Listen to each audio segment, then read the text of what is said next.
मेरी तीसरी कहानी मृत्यु के बारे में। जब मैं 17 साल का था तो मैंने कोट पढ़ा था, यदि आप हर दिन ऐसे जिएंगे जैसे आपकी ज़िंदगी का आखिरी दिन है तो आप किसी न किसी दिन सही साबित हो जाएंगे। और इसने मेरे दिमाग पर एक बहुत ही बड़ी छाप छोड़ दी। और तब से पिछले 33 सालों से मैं हर सुबह उठकर शीशे में देखता हूँ और खुद से एक सवाल करता हूँ कि अगर आज का दिन मेरी ज़िंदगी का आखिरी दिन होता तो क्या मैं आज वो करता जो मैं करने वाला हूँ। और अगर इसका आंसर ना होता है तो मैं समझ जाता हूँ कि कुछ न कुछ बदलने की ज़रूरत है। इस बात को याद रखना कि एक दिन मरना है किसी भी चीज़ के खोने के डर को दूर करने का सबसे अच्छा तरीका है। आप पहले से ही नंगे हैं, ऐसा कोई भी कारण नहीं है कि आप अपने दिल की ना सुने।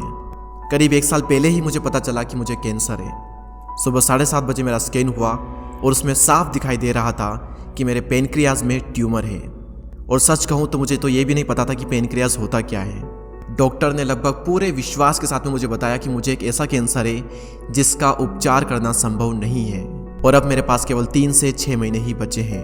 डॉक्टर ने मुझे सलाह दी कि मैं घर जाऊं और सभी चीज़ें व्यवस्थित कर लूं।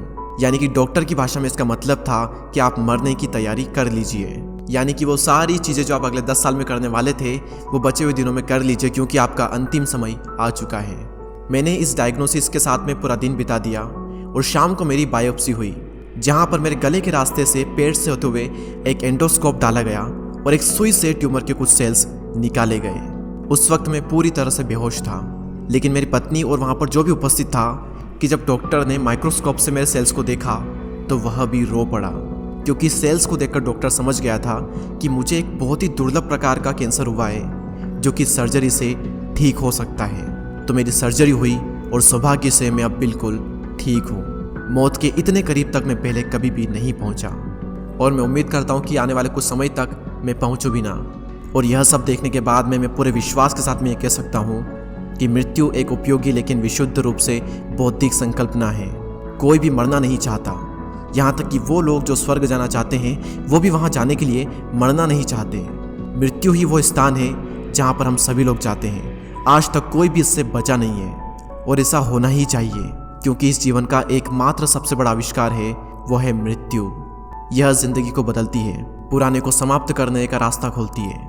और इस समय पर आप सभी लोग नए हैं और कुछ ही दिनों में आप सभी लोग पुराने हो जाओगे और रास्ते से साफ हो जाओगे। इतना ज़्यादा नाटकीय होने के लिए मैं आप सभी से माफ़ी चाहता हूँ, लेकिन यही सत्य है।